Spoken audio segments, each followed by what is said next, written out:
大家好， 교회사 12번째 시간입니다. 今天教会历史的第12讲。 지난 시간에 루터와 독일의 종교개혁에 대해서 배웠습니다.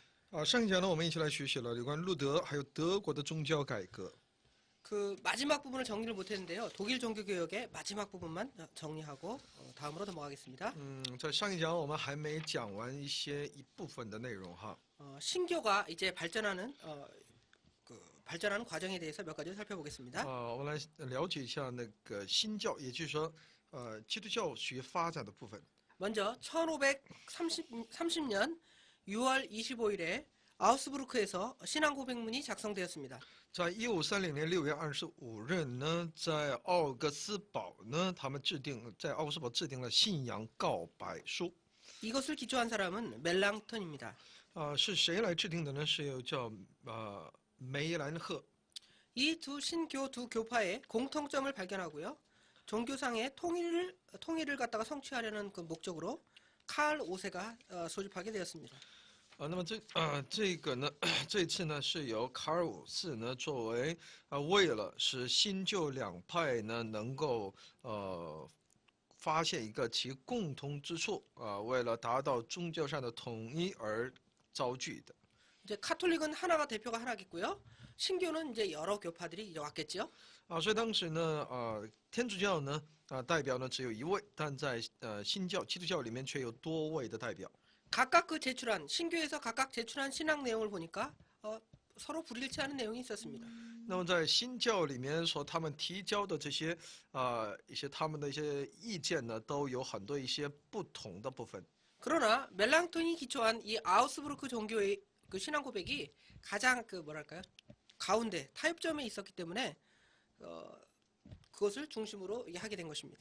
而渺兰赫所提出的这些他的一些意见呢，最具备一些彼此能够接受的这么一些内容。 그러나 이것이 로마 카톨릭 세력에 의해서 이제 부결이 되게 되었습니다. 但他呢却被罗马教会势力所否决。 그리고 프로테스탄트 교회, 그러니까 교회를 금지하는 것을 이 회의를 통해서 결의하게 됩니다. 那么在这次会议当中呢，他们禁止其以往的那些他们的主张。 1532년에는 뉘른베르크에서 신교와 구교, 즉 카톨릭과 개신교가 서로 화친하는 조약을 체결하게 在 되었습니다. 1532年呢，在纽伦堡呢也制定新教和旧教彼此和好的条约。 그러나 이제 실질적으로 이루어진 것은요, 1555년 아우스부르크 종교 화의에서 성립되었습니다. 最终呢是在1555年的宗教会议当中最终确立。 먼저 이 회의를 통해서 신앙의 자유를 인정했습니다. 通过这次会议呢，彼此承认其信仰的自由。 물론 이 신앙의 자유라는 것은 각각 개인적인 신앙의 자유가 아니라 그 영주, 그 도시가 카톨릭 교회면 카톨릭, 그 영주나 도시가 개신교면 개신교다라는 신앙의 자유를 인정했다는 것입니다. 也就不是说是个人的信仰自由，而是呢一个君主国的君主他信奉的是什么样的一些他选择了什么样的一些宗教，那么所有的其国民呢也都跟他一同相信同样的信仰。 이후에 개신교 세력이 점점 왕성해졌습니다. 之后呢，这个新教也就是基督教的势力不断的扩张。 그래서 덴마크, 스웨덴, 노르웨이까지 다 이 신교권 루터파에 다 가담하게 되었습니다. 再来，丹麦、还有瑞典、还有挪威等国呢，都加入到这新教的这种范围之内。 이제 독일의 종교개혁을 다 마쳤고요. 이제는 이제 쯔빙글리의 종교개혁 운동을 보겠습니다. 那么下面呢，我们一起来了解的是资运里的他的一些宗教改革运动。 먼저 쯔빙글리의 생애를 보겠습니다. 首先来看一下资运里的他的生平。 쯔빙글리는 1484년 1월 1일 스위스의 빌트하우스에서 출생했습니다. 他在1484年1月1日生于瑞士的维尔德豪斯。 15살이 되어서 베플린의 문화생이 되고요. 2년 후에는 비엔나에서 유학을 하게 됩니다. 15岁的时候呢，他成为伯法林的这些学生，在2年之后呢，在维也纳留学。 1506년 글라루스에서, 그 다음에 1516년에는 아인지델른에서, 그 다음에 1519년에 취리에서 목회를 했습니다. 在1506年呢，是在格拉鲁斯牧会；在1516年呢，是在埃因希德伦牧会；1519年呢，在苏黎世牧会。 1531년에 10월 카펠에서 카톨릭과 연맹에서 싸움을 하게 되는데요. 그때 전사를 하게 됩니다. 在1531年10月，在卡帕与加天主教联盟的一次战斗当中战死。 그의 개혁 사업들을 몇 가지로 보겠습니다. 我们来看一下他的一些改革的他的一些工作。 그의 주요 활동 무대는 취일이었습니다. 他的主要活动舞台呢是苏黎世。 취일이는 인구 7,000명의 소도시였고요. 苏黎世呢人口才有7000的一个小城市。 1519년에 그는 취일이의 목사가 되었습니다. 到1519年的时候呢，他成为苏黎世的牧師。 그는 67개의 논제를 발표했습니다. 他发表67条论题。 그는 루터와 비슷한 루터의 95개 논제와 비슷한 것을 걸고 토론을 했습니다.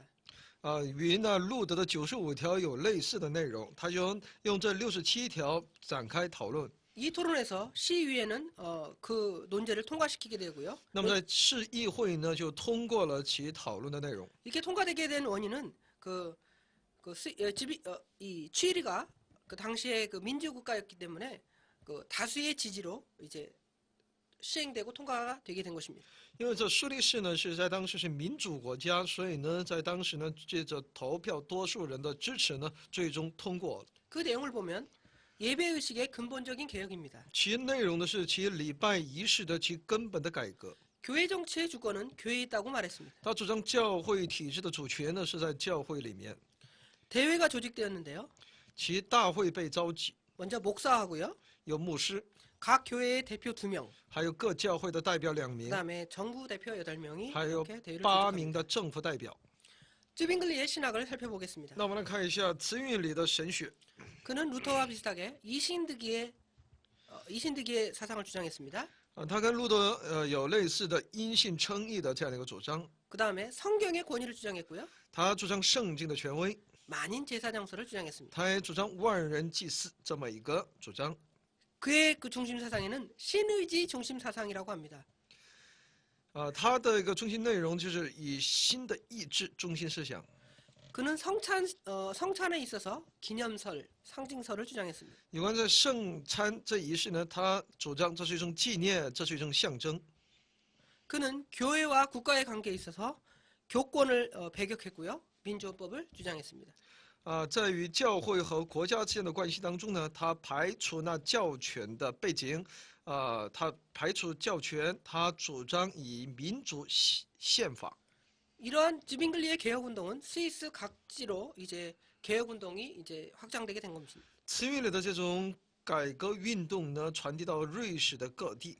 먼저 베른에서의 종교 개혁입니다. 首先是在伯尔尼的宗教改革， 1528년 1월 26일 날 자행되었습니다. 是在1528年1月26日进行。 베르트 홀로 할러와 세바스티안 마이어 등이 이 운동을 지지했습니다. 贝特霍尔德哈勒尔，还有塞巴斯蒂安梅耶等等来支持。 두 번째는 바젤입니다. 那么第二是巴泽尔。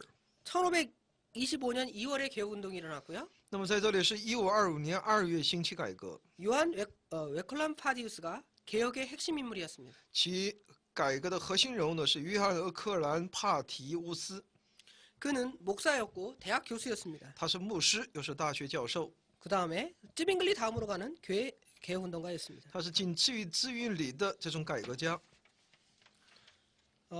이러한 상황에서 이제 신구 양파의 투쟁이 일어나게 되었습니다. 这就出现新教和旧教两派的斗争。 그 원인은 그 산림 지역에 5개 주가 있었는데요. 이 5개 주에서 개혁 운동을 거절하고 서로 연맹을 맺었습니다.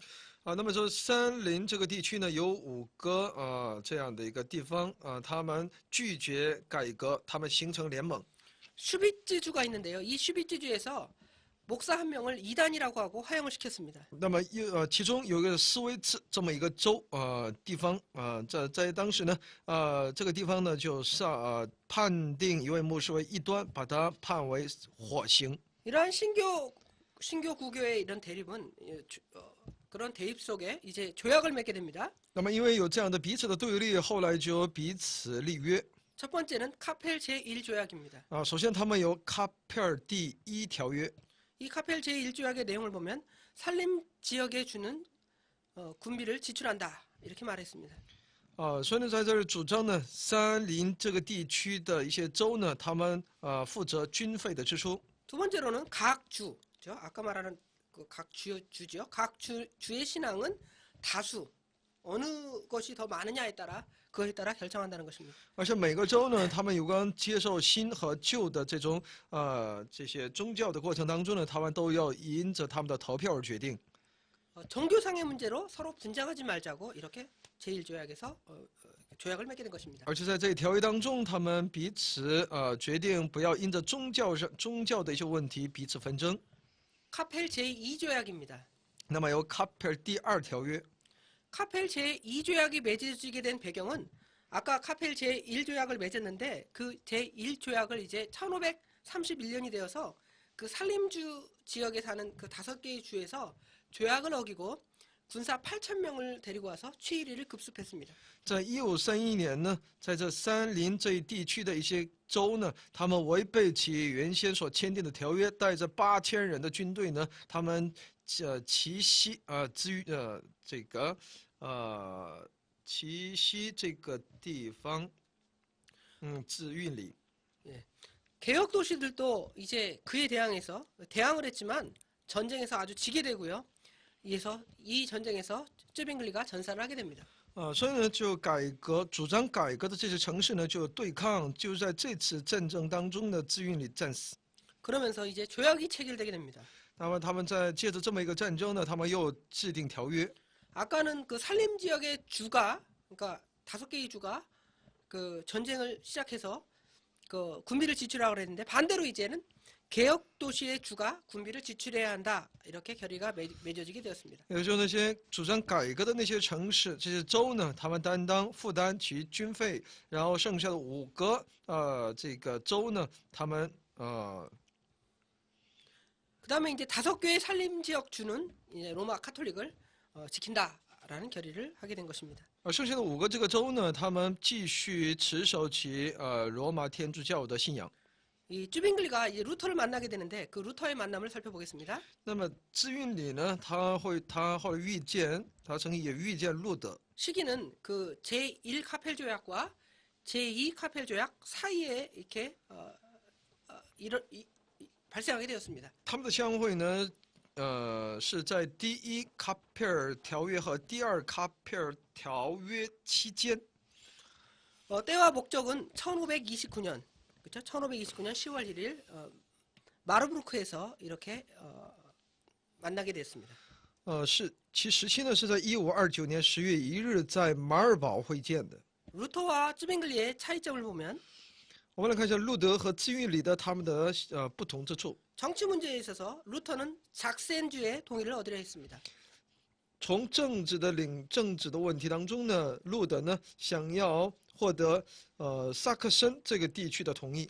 그에 비해서 쯔빙글리는 독일과 스위스 개혁자가 합동해서 스위스와 독일 그다음에 프랑스 왕과 협력해서 아까 칼 5세로 하여금 신교를 믿도록 하자라는 운동에서 이제 루터를 만나게 된 것이죠. 而亲运里呢，想要借着德国还有瑞士的一些改革家，还有与法国的国王协力，需要使卡尔5世呢让他承认新教。 그러나 그 루터의 만남에 있어서 이제 근본적인 차이는 바로 이 성찬의 문제입니다. 但他们之间的一些最大的障碍呢，就是有关圣餐的问题。 쯔빙글리는 상징서를 주장을 했고요. 루터는 공제서를 주장하게 된 것입니다. 亲运里呢主张象征，他认为那就是象征，而路德呢认为呢，是神的确在借着圣餐呢进入到里面。 신조를 서로 비교를 했는데요. 15개의 신조 중에서 14개의 신조가 합의됐지만 이처럼 성찬의 문제 이것 때문에 서로 만남이 이제 위화가 되게 된 거죠. 在其信条问题上呢，他们制定的信条当中，15个信条呢都是一样的，都有了一种协调，但在这圣餐问题上呢，他们始终没能够找到共同点。 다음으로 살펴볼 것은 칼빈의 개혁운동입니다. 下面是有关加尔文的改革运动。 먼저 칼빈의 생애에 대해서 살펴보겠습니다. 首先是加尔文的生平。 칼빈은 1509년 7월 10일 파리 동북방에 소재한 느와이용에서 출생했습니다. 他在1509年7月10日生于巴黎东部的努瓦永。 그는 그의 부친은 제라드였는데요. 제라드는 법률가고 감독 서기로 근무했습니다. 他的父亲叫杰拉德，是法律家，而且又是监督，是书记。 그의 모친은 경건한 신앙인이었습니다. 他的母亲是虔诚的信仰人。 그는 1523년 8월에 파리 대학에 입학을 합니다. 他在1523年8月，在巴黎的入学巴黎大学。 그는 파리 대학에서 라틴어, 철학, 인문과학을 공부했습니다. 他在巴黎大学学习拉丁语、哲学，还有人文科学。 졸업 때쯤에 그는 법과로 전과를 했습니다. 快要毕业的时候呢，他又转系到法律系。 1533년 11월 1일에 친구인 니콜라스 콥스가 파리 대학 학장으로 취임할 때 그 취임 연설을 하게 됩니다. 在1533年11月1日，在他朋友尼古拉斯就职巴黎大学校长的时候呢，他在那里有其就职演说。 그는 그 연설을 통해서 그 복음주의를 이렇게 강조하게 되었습니다. 他可以说呢，这个校长在就职演说当中呢，强调其福音主义。 이것이 문제가 되는 것은 아마 이 코프의 그 연설문을 칼빈이 아마 작성한 것 같습니다. 所以我们大概推想呢，他的一些尼古拉斯的这个演讲稿呢，是加尔文代笔的。 그 결과 코프는 스위스의 바젤로 이제 피난을 가게 되고요. 其结果呢，这个尼古拉斯科普呢，他就逃难到巴塞尔。 칼빈은 앙골렘의 뒤틸레의 집에서 이제 피신해서 도망하게 됩니다. 而加尔文呢，就逃到昂古莱姆的杜蒂勒特的家。 1535년 그는 바젤에서 그 역사적인 저서인 기독교 강해를 발행합니다. 1535年呢，在巴塞尔，他发行那著名的基督教纲要。 그는 스트라스부르크로 가는 도중에 제네바에서 파레를 만나게 됩니다. 他在去往斯特拉斯堡的途中呢，在日内瓦，他遇见帕雷。 그러면서 권유를 받게 되는데요. 제네바에서 영원히 머물면서 개혁 사업을 권유하게 된 것입니다. 파렐이. 这样来呢，就得到对方的一些推荐，让他到日内瓦，在那里能够从事改革工作。 그 결과 그는 거기에 머물며 죽을 때까지 거기 머물면서 개혁 사업에 종사를 하게 된 那 것입니다. 他就长期一直到死，居住在那日内瓦，在那里从事那改革工作。 1540년 8월에 그는 네덜란드로부터 피신해 온 그 과부와 결혼하였습니다. 在1540年8月呢，他与避难到荷兰的一位寡妇结婚。 1564년 5월 24일에 55세의 일기로 그는 사망하였습니다. 1564年5月24日，他55岁的时候呢死亡。 그는 분주한 개혁 사업 속에서 과로로 신체가 매우 허약하였습니다. 他在那繁忙的改革这样的一个工作当中呢，因为疲劳过度，非常的虚弱。 그는 수년 동안을 하루에 밥 한 끼를 먹었습니다. 他好些年都是一天只吃一餐， 매일 설교를 했고요. 每天都在讲道， 주 3일 동안 신학 강의를 했습니다. 每星期有3回的神学讲课， 또한 저술하는 그런 행위를 글을 쓰는 거죠. 又要著书。 그 다음에 외국 신앙 동지들과 연락하는 등의 일을 했습니다. 而且呢，与国外的那些信仰同工们彼此联络。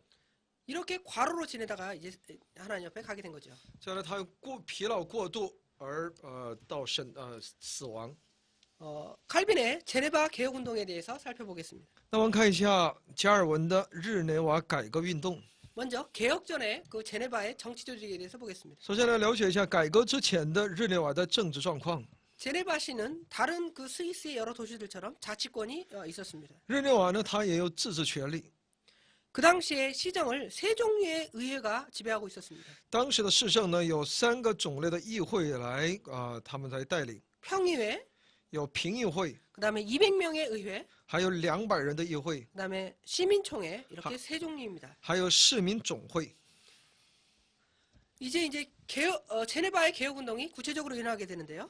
那么这就开始呢，日内瓦的改革运动要具体的要开展了。 먼저 칼빈이 오기 전에 1521년경에 루터의 저서가 제네바에 전달되게 됩니다. 首先在加尔文来之前，也就在1521年的路德的一些著作呢，他的一些书呢，也被传到日内瓦。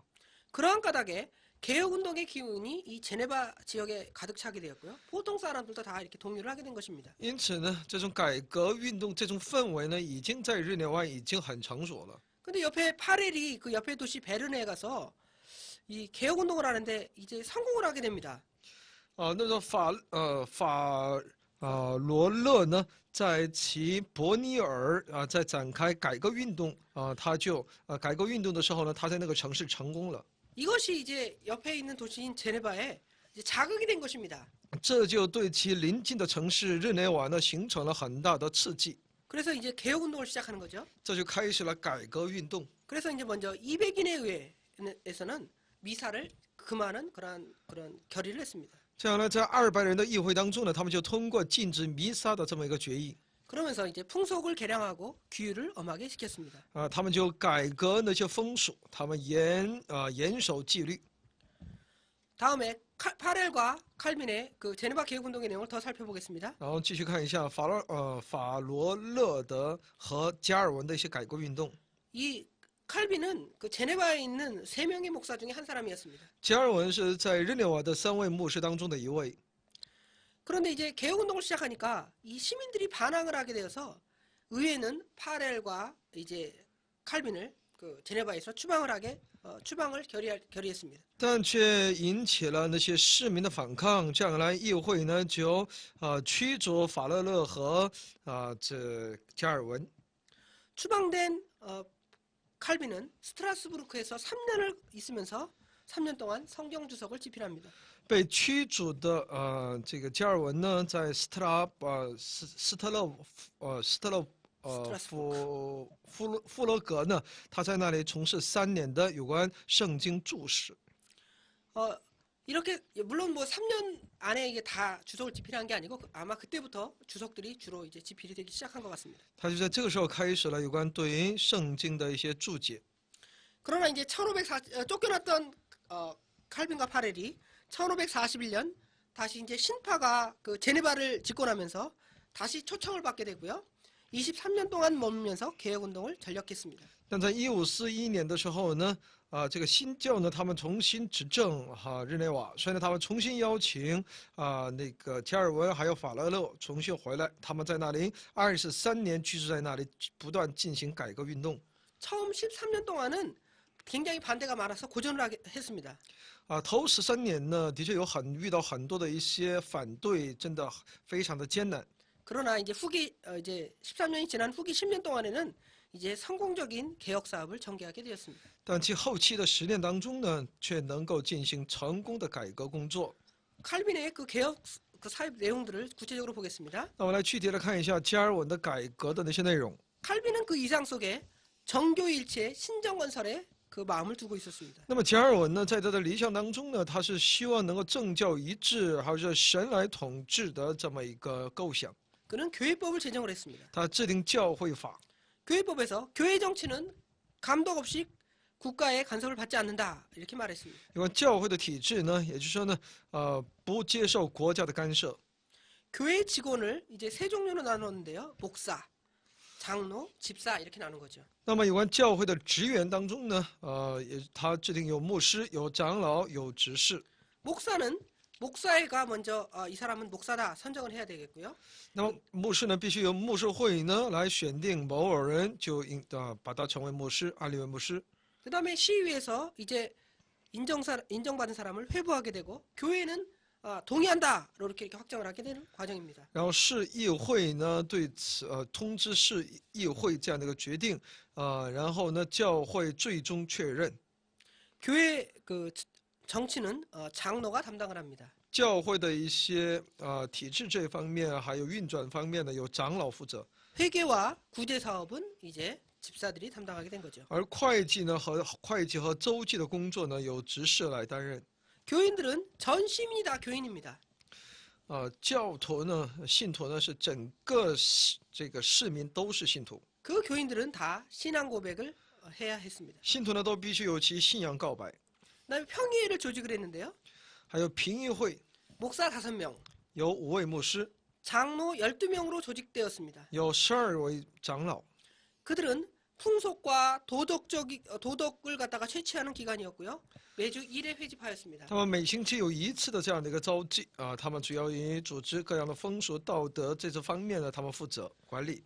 칼빈은 목사 회원이었지만 성경을 해석하는 특별한 지위를 그에게 부여하였습니다. 加尔文是作为牧师会员当中的一位，但他又是一个特别来解释圣经的一位。 교회는 잘못하는 사람을 교회에서 추방하는 권리가 있었습니다. 教会有驱逐权， 그래서 1542년부터 46년까지 58명이라는 사람을 사용했고요. 76명을 추방하는 그러한 결정을 내렸습니다. 所以在1542年到1546年间呢，教会呢判了58人死刑，76名驱逐。 사업부흥을 위해서 견직공업을 장려하였습니다. 为了一些经济方面的一些复兴呢，有关纺织这工业呢，他们鼓励。 시민 교육을 위해서 대학을 또한 설립하기도 했습니다. 也为了对市民的一些教育呢，也设立了大学。 그의 저술 활동을 보겠습니다. 我们看一下他的一些著作。 먼저 그는 기독교 강요라는 책을 썼습니다. 他首先著有《基督教纲要》这么一本书， 뿐만 아니라 그는 신구약 주석들을 집필했습니다. 而且他有编写新旧约圣经的一些注解， 그는 교리문답서를 또한 썼습니다. 还有教义的问答书。 그리고 설교와 서신서를 또한 서신을 또한 저술했습니다. 而且他也著有一些讲道，还有一些书信。 그는 세네카의 글을 주의하기도 했습니다. 也对那塞内卡的一些内容进行注解。 다음은 칼빈의 기독교 강요에 대해서 살펴보겠습니다. 下面是有关加尔文的《基督教纲要》。 기독교 강요의 내용은 사도신경의 순서에 따라서 4권 80장으로 정리하였습니다. 其内容是照着那使徒信经的顺序呢，其内容有4卷80章。 1권에는 신론을 중심으로 했는데요. 那么第一卷呢，是以神论为中心， 창조주 하나님에 대한 지식과 우리 인간에 관한 지식들을 그 안에 말하고 있습니다. 那么所讲述的是有关创造主神的知识和针对我们人的知识。 제2권에는 인재론과 기독론에 대해서 정리했는데요. 第二卷所整理的是人罪论和基督论。 2권에는 그리스도 안에 있는 구속주 예수 그리스도에 대한 신지식에 대해서 정리했습니다. 里面包括针对基督的救赎主，对这位救赎主的新的知识。 기독교 강요 제3권에는 성경론과 종말론에 대해서 기록했습니다. 第三卷讲述的是圣灵论和末世论。 그리스도 안에서 구원을 유효케 하는 성령의 역사를 이 3권에서 정리했습니다. 在基督里面使其救恩有效这是救恩，还有有关圣灵的工作。 제4권에는 교회론과 국가론에 대해서 정리했습니다. 第四卷所整理的是有关教会论和国家论。 여기에는 은혜의 방편이 무엇이냐에 대한 것과 국가와 정부가 어떻게 세워져야 되느냐에 대해서 기록했습니다. 所介入的是得恩典的这样的我们的条件，还有国家并政府。 이 기독교 강요의 그 내용들 특징을 那我 살펴보겠습니다. 们看一下基督教纲要的一些特征。 주제는 한정된 것이 아니라 신학 전반에 대한 내용을 포괄적으로 정리했습니다. 其内容是整个神学，包括整个神学的内容。 성경의 인용을 아주 잘했고요. 그 다음에 아주 논리게 정연하게 그 길을 기록했습니다. 而且对圣经的引用也非常的出色，也非常的有条有理。 그는 교부글을 인용했는데요. 그 교부글을 인용하는 일이 아주 정통했습니다. 所以呢，他在这方面呢也是非常的精通的。 그는 후대에 큰 그 영향과 영속적인 가마를 그 책을 통해 주게 되었습니다. 那么借着这本书呢，给了其后代很大的影响力的。 이 책은 개혁 신학의 원리를 가장 잘 조직한 책이고요. 체계적으로 정리한 역작으로 우리가 알고 있습니다. 这本书呢，把改革的信仰和原理呢最为详细的有条有理所记录下来的。 처음에는 이걸 라틴어로 썼는데요. 이게 이제 프랑스어로 번역되었습니다. 刚开始它是以拉丁文记录的，后来翻成法语。 이 기독교 강요의 저작 동기에 대해서 보겠습니다. 其著作的动机是什么呢？ 첫 번째로는 프랑스를 떠나 망명한 후에 조국에 있는 그러니까 프랑스에 있는 복음주의자들을 변호할 목적으로 그 글을 쓰게 된 것입니다. 在离开法国在流亡的过程当中呢，他要写给那在祖国的那些福音主义者。 따라서 책 첫 장에는 프랑스 왕 프란시스 1세에게 헌정사를 이렇게 싣게 된 것입니다. 所以他在自己的这本书当中的头一页当中呢，他就有扉页当中呢是写给法国王弗朗西斯一世的内容。 당시에 박해받는 신교도들의 신앙을 이 기독교 강해를 통해서 잘 정리했습니다. 也在借着基督教纲要呢，很好的来整理，并让他们能够获益，就是那受逼迫的那些新教的信徒。 다음은 칼빈의 신학 사상에 대해서 몇 가지를 정리해 보겠습니다. 下面是有关加尔文的神学思想。 그는 그 신학의 기초는 하나님의 절대적인 주권과 하나님의 섭리에 있다라고 주장을 했습니다. 他主张神学的基础呢是在于神的绝对的主权和神的工作， 그것이 또한 인간과 밀접한 관계에 있다라고 말했습니다. 也主张其与人有密切的关系。 그는 성찬론은 기념설이 아니라 영적 임재설을 주장했습니다. 那么这个圣餐这一论当中，他主张灵的他的同在论。 그는 신앙의 5개의 신조를 말했습니다.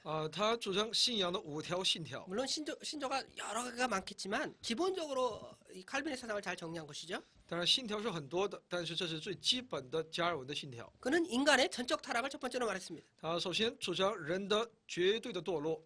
두 번째로 하나님께서 무조건적인 그런 예정들을 말했습니다. 那么第二呢是上帝的无条件的预定。 세 번째로는 제한된 선택을 말했습니다. 第三是有限的选择。 네 번째로 하나님의 불강력적 은총을 말했습니다. 第四是上帝不可抗拒的恩典。 마지막으로 성도의 견인의 교리에 대해서 말했습니다. 然后是最后呢是圣信徒的他的一些操练。 다음은 칼빈의 성경관입니다. 下面是加尔文的圣经观。 칼빈은 성경의 권위를 교회의 권위보다 위에 두었습니다. 加尔文呢把圣经的权威呢放在教会的权威之上。 그는 축자 영감설을 또한 믿었습니다. 他相信逐字灵感说。 그는 성경의 통일성, 신구약의 통일성을 주장했습니다. 他主张新旧约圣经的统一性。 또한 그는 가경이나 외경을 인정하지 않았습니다. 他否定不承认其次经。 즉 성경 66권 외에 다른 계시를 인정하지 않은 것이죠. 除了圣经66节以外呢，他不再承认其他的启示。 뿐만 아니라 성령께서 내재하셔서 성경을 보증한다고 말했습니다. 他主张圣灵内住在我们的里面，来保障其圣经的绝对权威。 다음은 칼빈의 교회관입니다. 下面是加尔文的教会观。 칼빈은 가견적 교회와 불가견적 교회로 교회를 구분했습니다. 加尔文呢把教会分为可见的和不可见的教会。 가견적 교회는 눈으로 볼 수 있는 교회. 可见教会是眼睛所能看得见的教会。 외면적 조직과 정치가 있는 교회. 也有外在的组织形态的这种教会。 그 다음에 위선자가 그 교회 안에 포함될 수 있는 교회. 也有伪君子这样的人也会包括在这教会里面。 그럼에도 불구하고 불가견적 교회만큼 중요하다고 생각을 했습니다. 虽然教会有这样的一些缺陷，但它依然是呢，也是与呢不可见的教会一样是那么的重要的。 다음은 불가견적 교회입니다. 下面是不可见的教会， 불가견적 교회는 우리 눈으로 알 수 없고 하나님만 아시는 교회를 말하는 것입니다. 就是我们肉眼所看不到的，唯有神才能够知道的教会。 이 불가견적 교회는 그리스도의 지체된 자들만 모이는 참된 교회라는 것입니다. 这教会呢是唯有基督的肢体所聚集的这种教会。 그러므로 그는 교회를 떠나 분리한 사람은 하나님과 그리스도를 분리하는 것이라고 말했습니다. 所以他主张离开教会而分裂的人是他是与神和基督分离的。 물론 그 캐톨릭 교회와 다른 것은 여기 교회를 분리했다라는 것은 여기는 불가견적 교회를 말하겠죠. 这里所说的分离教会呢，这是不可见的那个教会。 교회를 떠난 자는 파멸에 있을 뿐이라는 것입니다. 他主张呢，离开教会的人所面对的只有灭亡。 물론 여기도 교회가 카톨릭 교회를 말하는 것이 아닙니다. 当然，在这里所指的也不是那天主教的教会。 자, 다음은 칼빈이 유럽에 끼친 사상력 영향들에 대해서 살펴보겠습니다. 下面我们来了解一下加尔文在欧洲所产生的那些思想领域的影响。 먼저 영국입니다. 首先是英国， 영국은 청교도에 의해서 카톨릭의 의식과 미신적 요소들을 다 일소했습니다. 在英国呢，就是清教徒呢消除了一切天主教的那些仪式，还有迷信的礼。 칼빈의 사상은 청교도 신앙을 배양하는 일을 했습니다. 加尔文的思想呢，使那些清教就带出了清教徒的信仰。 후퍼나 험프리, 밀턴, 번연 같은 그러한 유명한 청교도들을 칼빈의 그 영향력하에 이제 배출하게 되었습니다. 那么加尔文的影响呢，就带出了胡珀、汉弗莱、米尔顿，还有布尼安等的伟人。 다음은 스코틀랜드입니다. 下面是苏格兰， 스코틀랜드에는 패트릭 해밀턴과 조지 위셔트에 의하여 개혁의 운동의 봉화가 일어나게 되었습니다. 苏格兰是借着帕特里克·汉密尔顿，和乔治威索特所带起的。 스코틀랜드의 대표적인 어떤 그 사상가로는 존 낙스가 있습니다. 尤其代表性的思想家呢，有约翰·诺克斯。 존 낙스는 장로교의 시초입니다. 他就是呢长老会的开头。 다음은 프랑스에 끼친 영향입니다. 然后下面是在法国所产生的影响。 그 프랑스에는 위그노가 개혁주의 운동을 했습니다. 那么在法国呢，有胡格诺呢，他兴起改革运动。 1572년 성 바돌로메 전야제에서 그 위그노를 대량으로 학살하는 그런 일이 있었습니다. 在1572年呢，是在圣巴塞罗那呢，在这里呢，就有过一次这个大量的这个大批的这种屠杀这么一个事件。 1598년 앙리 4세가 이제 낭트 칙령을 방해해서 낭트 칙령을 발의해서 이제 신교 위그노들의 그 자유를 이제 인정해 주었습니다. 那么在1598年呢，昂利四世呢，借着囊特这个命令呢，使那新教呢获得了自由。 다음은 이 칼빈 신학 사상이 발전한 원인에 대해서 몇 가지를 살펴보겠습니다. 下面是加尔文思想的发展的原因， 먼저 신학이 통일성을 이루었습니다. 其神学呢拥有统一性。 루터는 그 신학을 세울 때 아주 그 견고한 이신칭이 주장을 하면서 견고한 사상을 주장했지만 신학적인 통일성이 부족했습니다. 路德呢，他也就是因信称义呢，他也有其很多的一些发展，但这些神学方面呢，没能够带出统一性。 그에 비해서 칼빈은 처음이나 나중이나 통일적으로 똑같은 신학적 사상을 가지고 있었습니다. 而加尔文呢，从始到终呢，他都有统一的神学观点。 또한 칼빈의 신학은 교회의 기치가 아주 선명하게 나타납니다. 他的加尔文的神学其教会的这种旗帜呢，非常的鲜明。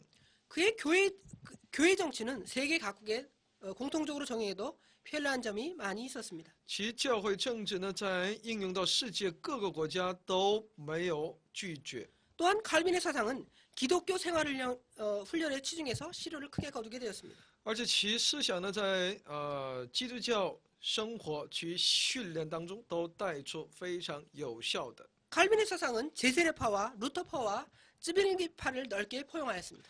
其思想呢，包容了其在洗礼派、路德派还有自运力派的等等。 칼빈은 훌륭한 그 후계자를 세웠는데요. 데오도르 베자라는 인물을 세워서 그의 사상을 아주 잘 후계에 연결했습니다. 那么他也有了很好的一个接班人，叫西奥多别扎。 다음은 칼빈의 대적자들입니다. 下面是有关抵挡加尔文的人。 첫 번째로 심령파 사람들입니다.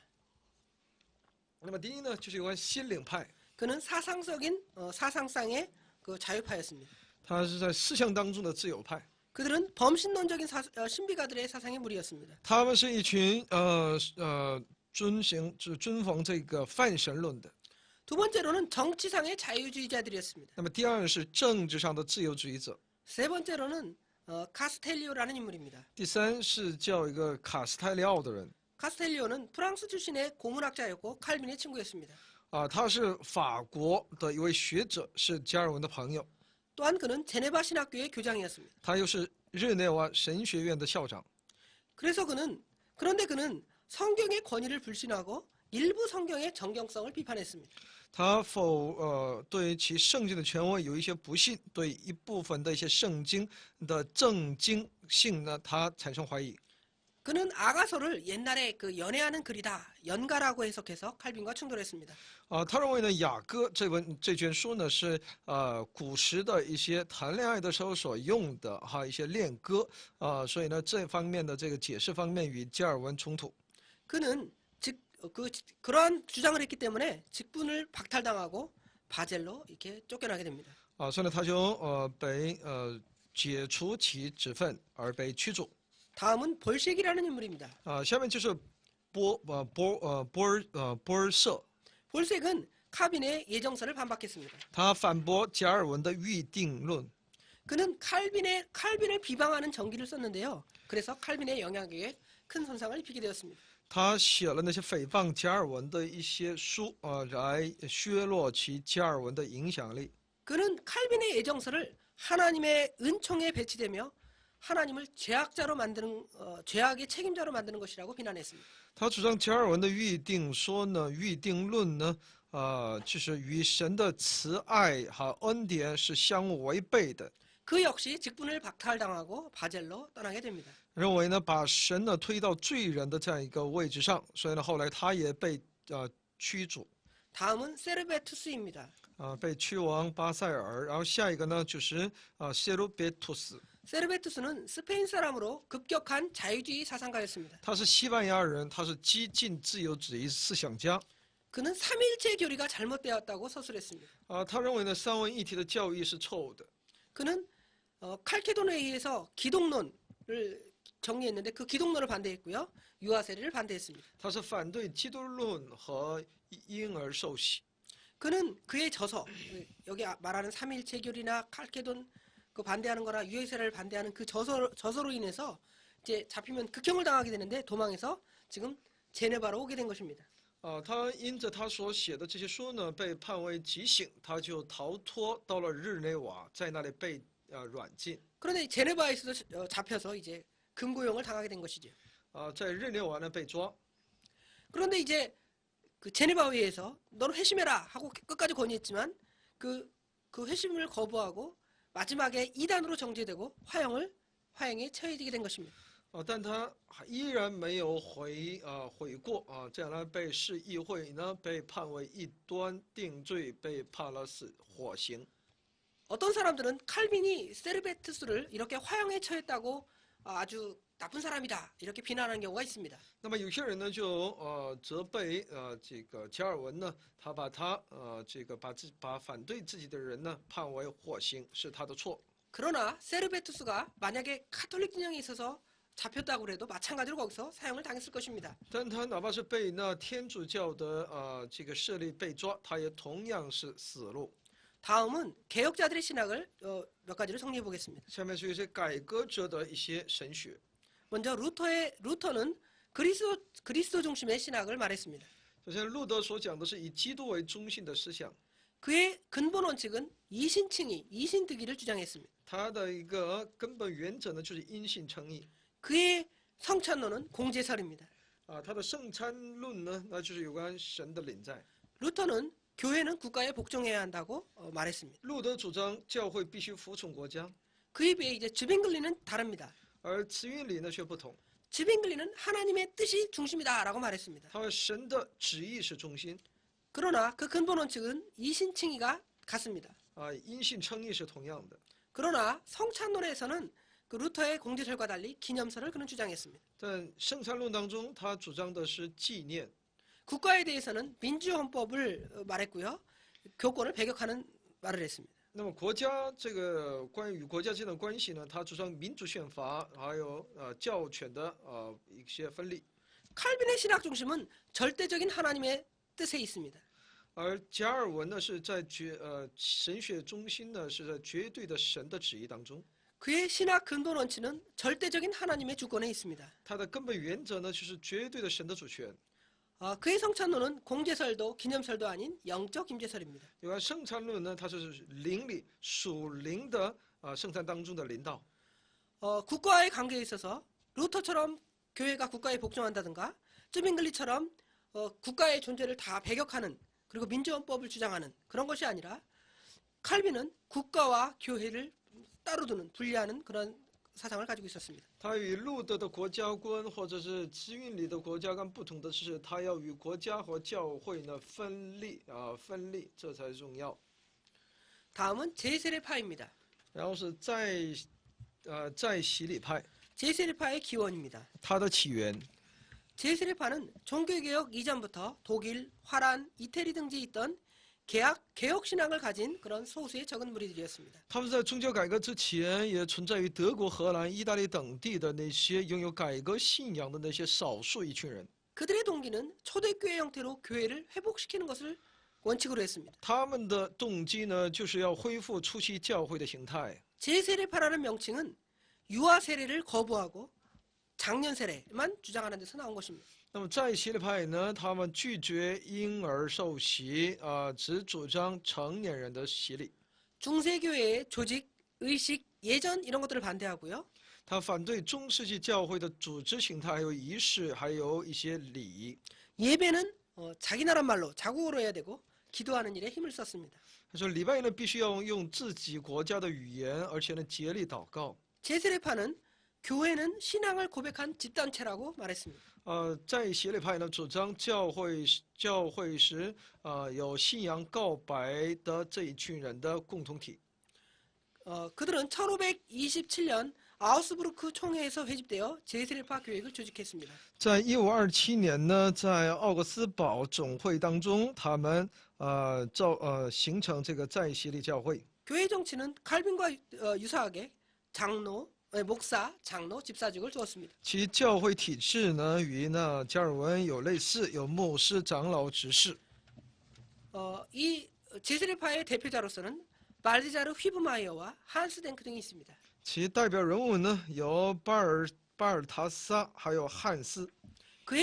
그들의 신앙을 보겠습니다. 我们来了解一下他们的信仰。 먼저 그들은 초대교회 신앙을 모방하는 운동을 했습니다. 他们模仿初期教会的信仰。 신앙적 의식을 가지고 신앙 고백을 할 때 세례의 의의가 있다라고 주장을 하면서 유아 세례를 반대하게 된 것이죠. 他们主张呢，有信仰的意识，带着信仰的告白的时候呢，这洗礼才会有真正的意义。所以呢，他们反对婴儿受洗。 그들은 무저항주의 운동이었습니다. 他们主张不抵抗主义。 그들은 국가 지배를 반대했고요. 세금 납부를 반대했습니다. 他们反对国家来支配和纳税。 그들은 예정서를 배격하고 자력 구원서를 주장했습니다. 他们拒绝预定论他们主张自我得救。 그들은 그리스도의 산상설교나 말씀을 그 문자 그대로 복종해야 한다고 주장을 했습니다. 他们主张基督的登山讲道、宝训还有其话语呢，必须照着其文字来去服从。 그들은 예배는 아주 단순하고요. 신앙은 의식적이어야 한다라고 말했습니다. 他们认为礼拜呢应该是简单的，信仰呢必须是蛮有意识的。 이들의 사상과 주장은 여러 가지 그 문제를 일으켰습니다. 他们的思想和主张呢带出了很多问题。 그들은 로마 카톨릭이나 루터파나 칼빈파의 반대로 아주 큰 박해를 받았습니다. 他们受到罗马天主教还有路德派、加尔文派的反对，而受到极大的破坏。 뿐만 아니라 오늘의 침례파 형성은 바로 이 제세례파에서 오게 된 것입니다. 所以呢，今天的浸信会的形成呢，就是从这在洗礼派发展而来的。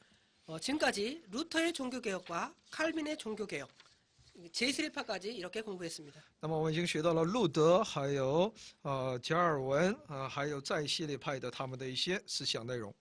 여기까지 배운 것을 잘 정리하시고요. 希望大家能够好好整理。 오늘은 여기까지 공부하도록 今天 하겠습니다. 讲到这里， 감사합니다. 谢谢大家。